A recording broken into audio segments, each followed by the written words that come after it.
basher to supporter matapos sabihin noon na maangas si PNP Chief Nicolas Torre. Pabor na ngayon si Senador Jinggoy Estrada sa mga inilatag nitong reforma sa PNP. Ang detalye sa agenda report ni Hannah T. Kumambyo na si Senator Jinggoy Estrada kay PNP Chief Nicolas Torre.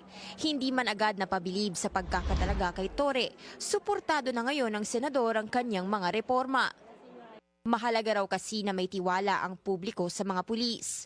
Mas magiging bukas daw ang taong bayan na makipagtulungan sa PNP para labanan ang krimen. Para kay Estrada, ang chairman ng Senate Committee on National Defense, Peace, Unification and Reconciliation, long overdue na ang mga reforma.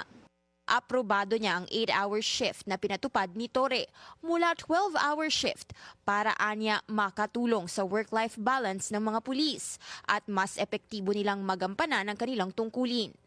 Pabor din ng senador sa 5-minute response na utos ni Torre at pagsibak sa mga hindi makakasunod dito.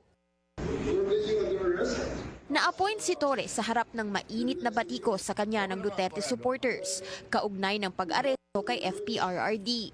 Siya ang nooy CIDG chief na naghain ng warrant of arrest sa dating Pangulo noong March 11. Sa gitna ng mga batikos, pinagtanggol ni PBBM ang pag-appoint kay Torre. The statistics are telling you crime rate is down, drug seizures are up. That's not enough. People should feel comfortable to walk in the night around their neighborhood, that they can send their child to the sari-sari store. Yun ang kailangan. Ramdam daw ang agarang reforms sa pamumuno ni Torre. Si Nick Torre is effective at that. And so that's why we, in the end, we chose him for PNP chief. As a matter of fact, very soon after he assumed the position of chief PNP, we instigated already this new program of Cops on the Beat.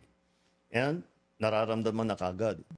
Kung reward ba ito sa naging papel ni Torre sa pag-aresto kay FPRRD at pag-turnover sa kanya sa ICC, una na itong tinanggi ng Malacanang.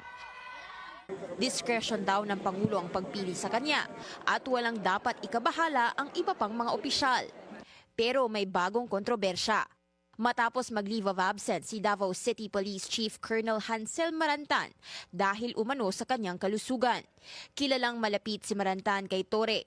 Sabi ni outgoing Davao City Mayor at Vice Mayor-elect Baste Duterte, malabong bigyan siya ng free hand sa pagpili ng papalit kay Marantan dahil daw sa politika.